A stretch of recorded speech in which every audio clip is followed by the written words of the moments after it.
ချိန်တော့ကောင်းတယ်ဘယ်ချိန်လောက်ဖွင့်လဲ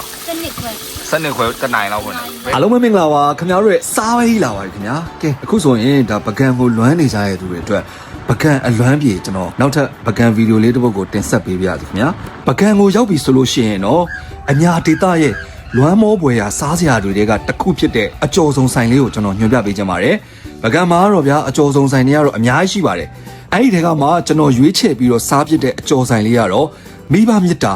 ဇီးရိတ်အကျော်ဆုံးဆိုင်လေးပဲဖြစ်ပါတယ်ခင်ဗျာဇီးရိတ်အကျော်ဆုံးဆိုတဲ့အတိုင်းပဲနာမည်နဲ့လိုက်အောင်ကိုအကျော်တွေကတကယ်ကိုအစုံရတာပဲဖြစ်ပါတယ်တူဘူးကျော်ညစ်ကျော်မှုကျော်ဘူးသီးကျော်ရုံးမရီသီးကျော်အာလူးကျော်ပြောင်းဘူးကျော်ငင်းခွာရဲကျော်ပဲကျော်ကြက်သွန်ကျော်အမလေးမောလိုက်တာစားသမီးပေါ့နော်အကျော်တွေကိုအစုံရမှာပဲဖြစ်ပါတယ် ဘယ်ချိန်လောက်ဖွင့်လဲစနစ်ခွဲတနိုင်လောက်ဖွင့်တယ်ဘယ်ချိန်လောက်ပိတ်လဲအော်6ခွဲလောက်ဆိုပိတ်ပြီဟုတ်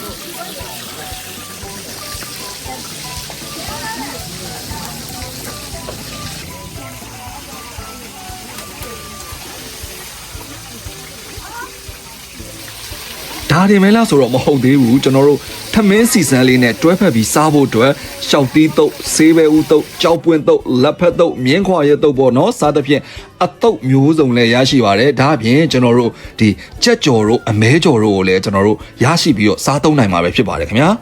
ကဲဒါလေးကတော့ဇီးရိတ်ပေါ့နော်ပကံဇီးရိတ်မှာကျုံလေးတွေတကယ်ကျွတ်ရွာပြီးတော့ချိန်တော့ကောင်းတယ်စားလေ ကြော်ရဆော့စားနေနော်မနေ့ကလိုဖိုက်အောင်မယ်နော်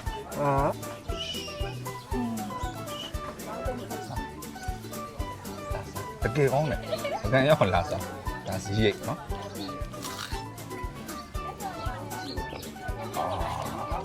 ကျုံလေးရနော်ဆိုတယ်ကောင်းတယ်ကျွတ်ရွာပြီးတော့ဒါလေးကိုလုံးနေတယ်ကြောကြာ ဆော့စားနေနော်ညလိုဖိုက်အောင်မယ် အောင်တော့အခုကဒီမှာမကြီးဘယ်လား ပါစေးပါ ကက်စတိုးစစ်ဆေးရှိတယ်သူကကြတော့ဒီလိုမျိုးကိုရိုတွေခရီးသွားလို့ရှိရင်လည်းအလွယ်တကူဒီလိုမျိုးကက်လေးနဲ့တည်သွားလို့ရတယ်ဒါမှမဟုတ်အိမ်မှာလည်းစောင့်ထားလို့ရတယ်ပြီးရင်တောက်တဲ့အချိန်မှာလည်းရောခဏလေးခိုင်းတာတောက်တဲ့အချိန်မှာလည်းဒီလို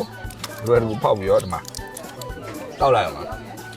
ကိုအစာပြေရင်ပြည့်ရင်ကဖြစ်တာပဲဖြစ်ဖြစ်ပြီးတော့ဘိုင်းအောင်တာပဲဖြစ်ဖြစ်ပြီးတော့အစာရေကွာတင်မှာအချင်းပြန်ပြီးတော့တက်ပြီးတော့အဲ့လိုဖြစ်တာပဲဖြစ်ဖြစ်တဲ့မှာဘလို့ပဲဖြစ်ရကွာဆိုင်နဲ့ပတ်သက်တဲ့ကိစ္စတွေတော်တော်များတင်မှာစားပြီးတော့ကိုလိုမျိုးကွာအစားတောက်တွေဆွတ်စားပြီးတော့အစားများပြီးတော့ဖြစ်တာပဲဖြစ်ဖြစ်သူကအစာကြည့်လေးနိုင်စေးဗျာနော်အခုအစာစားပြီးလည်းတောက်လို့ရတယ်အစာမစားခင်လည်းတောက်လို့ရအခုဒီမှာတပြားအွန်လိုက်ပြီးရင်ခက်စားပြီးရင်တပြားထပ်အောင်နော်ဆိုတော့စေးပဲတိုင်းမယ်နော်ဒါလေးရောက်ပါလေကြောင်မှုကြော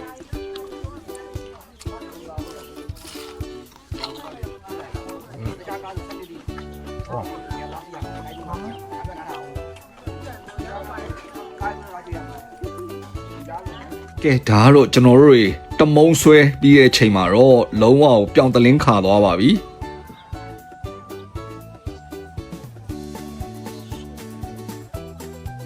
ကျွန်တော်တို့အခုမှားထားတာအကျော်ဆုံး3ပွဲပြီးရင်ထမင်းက4ပွဲထမင်းက ကျော်တဲ့ဘွဲ3000ပါ ဟုတ်3000 9000ထမင်း4ပွဲ သမင်းလေးဘွဲက6000ပါ 6000 1000ဘွဲ 1000ခွဲပြီးရင်ဟိုကဗာလဲစေးပဲဥတုပ်2ပွဲ ဒီဘွဲတော့က6000 2000နဲ့1000 2000ပြီးရင်ဟိုကဗာလဲရခွာတုပ်2ပွဲ 2000 2300 2300ရပြီးတော့အမဲကျော်2ပွဲ မဲကျော်က9000ပါ 9000ဆိုတော့ 2300 28500ပေါ့နော်အားလုံးတွတ်တယ်နော်အော်အခုဆိုရေတပူးကြံသေးရဲ့ ဟုတ်ရေတဘူးကျန် ရေတပူးနဲ့ဆိုတော့ 2900ပါ 2900ဟုတ်ကဲ့ပါဟုတ် ဒီလောက်တစ်ဖြဲနှစ်ဖြဲနဲ့ပါနော်လူ3ယောက်တမုံစားထားတာတော့မှကျွန်တော်တို့2900နဲ့မှ900ပဲကြာပါတယ်ခင်ဗျာတယောက်ကို1000ဝန်းကျင်ပဲကြာပါတယ်ဒါပေမဲ့ဒီဆိုင်လေးမှာလာစားမယ်ဆိုလို့ရှိရင်တော့တတိပြူမှာတခုရှိပါတယ်အဲ့ဒါဘာလဲဆိုတော့နေ့လေတနိုင်ခွဲဝန်းကျင်မှာလာစားတာတော့အကောင်းဆုံးပါပဲခင်ဗျာအဲ့ဒီတဲ့နည်းနည်းလေးနောက်ကျသွားလို့ရှိရင်တော့ဒါအခုမြင်ရတဲ့အတိုင်းပဲလူတွေပြည့်ပြီးတော့နေရမရတာတို့မတ်တက်ရက်စောင့်နေရတာတို့ဖြစ်တတ်ပါတယ်